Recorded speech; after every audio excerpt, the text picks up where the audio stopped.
मित्तल परिवार में निहारिका के सारे झूठ और चालें सामने आने के बाद राध्या और प्रथम की जिंदगी में थोड़ी शांति लौट आती है।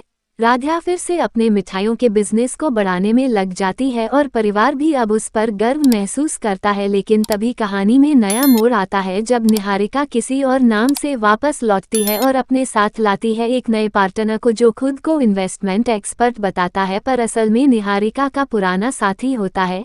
वह मित्तल परिवार को एक बड़े मिठाई एक्सपोर्ट प्रोजेक्ट का सपना दिखाकर फिर से उनके घर में जगह बना लेता है। दादी और रजनी जी शुरुआत में उस पर भरोसा कर लेती हैं क्योंकि वह मीठी बातों में सबको फंसा लेता है।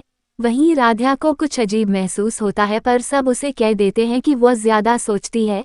एक दिन उस प्रोजेक्ट के लिए घर में मिठाइयों का बड़ा टेस्टिंग इवेंट रखा जाता है जिसमें राध्या को मुख्य रूप से मिठाइयाँ तैयार करनी होती हैं। निहारिका और उसका साथी चुपके से किचन में जाकर राध्या के एक बैच में ऐसा केमिकल मिला देते हैं जिससे मिठाइयों का स्वाद बिगड़ जाए। इवेंट के दौरान विदेशी क्लाइंट मिठाई खाते ही उसे थूक देते हैं और कहते हैं कि उसमें कोई अजीब स्वाद है। सबका चेहरा उतर जाता है। ओंकार जी और रजनी जी हैरान रह जाते हैं। दादी फिर से राध्या पर बरस पड़ती हैं और कहती हैं कि हमेशा उसकी वजह से घर की बदनामी होती है। प्रथम के सामने भी माहौल गर्म हो जाता है, लेकिन वह इस बार तुरंत फैसला नहीं लेता।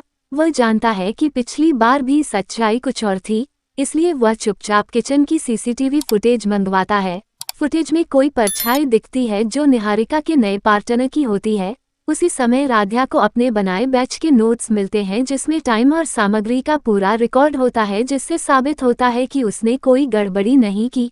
जब प्रथम सबके सामने फुटेज दिखाता है तो सच्चाई सामने आ जाती है। निहारिका और उसका साथी भागने की कोशिश करते हैं, पर दादी उनके सामने आकर कहती हैं कि राध्या ने हमेशा इस घर की इज्जत बचाई है और तुम जैसे लोगों ने बार बार इसे तोड़ने की कोशिश की। ओंकार जी पुलिस को बुलाते हैं और दोनों को गिरफ्तार करवा देते हैं। राध्या की सच्चाई और उसकी मेहनत फिर से सबके सामने जीत जाती है। रजनी जी और दादी उसकी तारीफ करती हैं। प्रथम उससे माफी मांगते हुए कहता है कि मुझे तुम पर अब पूरा भरोसा है राध्या, और राध्या मुस्कुराते हुए कहती है सच कभी देर से सामने आता है, पर जब आता है तो सब कुछ साफ कर देता है। अंत में भोलेनाथ के मंदिर में राध्या दीप जलाती है। परिवार साथ में खड़ा होता है और स्क्रीन पर आता है मन अति सुंदर। अब शुरू होगी नई कहानी, जब सच्चाई की रोशनी फिर से झूठ के अंधेरे को मिटाएगी।